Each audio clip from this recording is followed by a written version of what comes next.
The armed forces and all of the police, I say tonight that you must lay down your weapons and have complete immunity, or in the alternative, face certain death. The armed forces and all of the police, I say tonight, that you must lay down your weapons and you will have complete immunity, or face the alternative. War has finally broken out. Iran's supreme leader has been martyred. But the cause was not the failure of negotiations between Iran and the United States. On the contrary, quoted from Al Jazeera, this war erupted precisely because there had been a breakthrough in negotiations. It is ironic, deeply ironic. Just when the world hoped that war could be prevented, the first shot was fired. And from that moment on, the Middle East once again stood on the edge of its most dangerous abyss. The question now is, who actually pressed the first button of this war? The attack began when Donald Trump officially announced on February 28 a massive military option to strike Iran. The operation was named Operation Epic Fury, a name that from the beginning suggested this was not merely a symbolic strike. Israel openly took part in the operation. The targets were clear and highly sensitive. Iran's strategic assets, including the Ministry of Intelligence, the Ministry of Defense, the Office of the Supreme Leader, the Atomic Energy Organization of Iran, and the Parchin military facilities. This was not a warning strike. It was a decapitation strike. According to initial reports, around 21 Tomahawk cruise missiles capable of carrying conventional or nuclear payloads were launched toward Tehran early in the morning. These missiles were fired from US Navy warships and submarines, marking a serious escalation. Not only that, but for the first time, according to CENTCOM, the United States also deployed kamikaze drones reportedly modeled after Iran's Shahed drones. Interestingly, CENTCOM did not disclose where these drones were launched from. Strong speculation suggests they were launched from bases in Arab countries, nations that had previously stated they would not allow their territory to be used to attack Iran. Unfortunately, the impact of these strikes went far beyond military targets. Civilian facilities were destroyed in multiple cities. Reports state that 24 out of Iran's 31 provinces were targeted. We are left in disbelief. Strikes hit the university, street area of Jamhuri, as well as areas near the headquarters of the Islamic Revolutionary Guard Corps in Hormozgan province. An elementary school was struck, killing 85 people.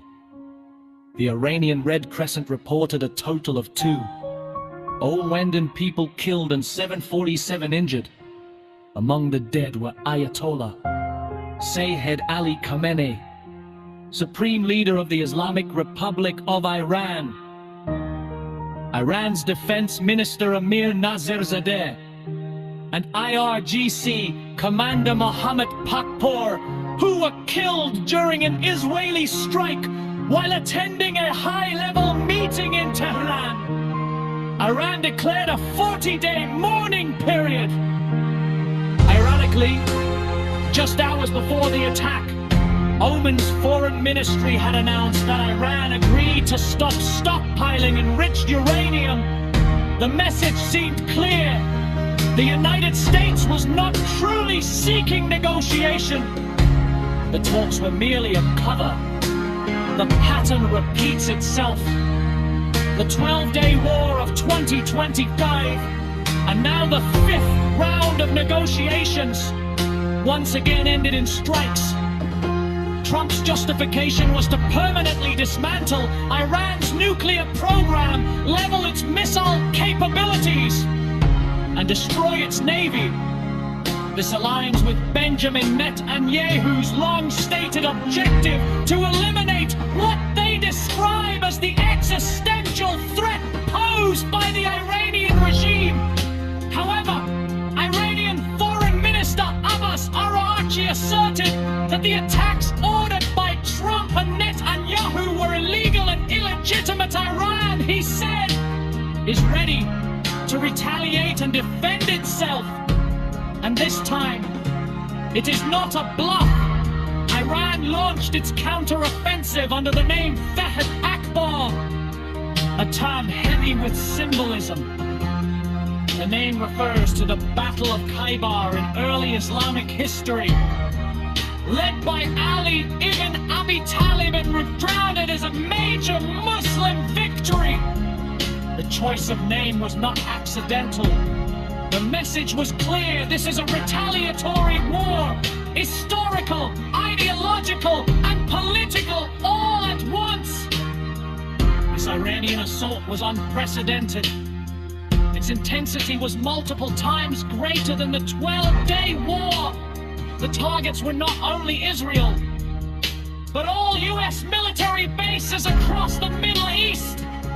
Within minutes, sirens wailed from the Mediterranean to the Persian Gulf. The Israel fires and destruction were reported across much of the country. Air defense systems operated at full capacity. Interceptor missiles were launched continuously, but not all incoming strikes were successfully intercepted. In Holland, the central bus terminal burned to the ground.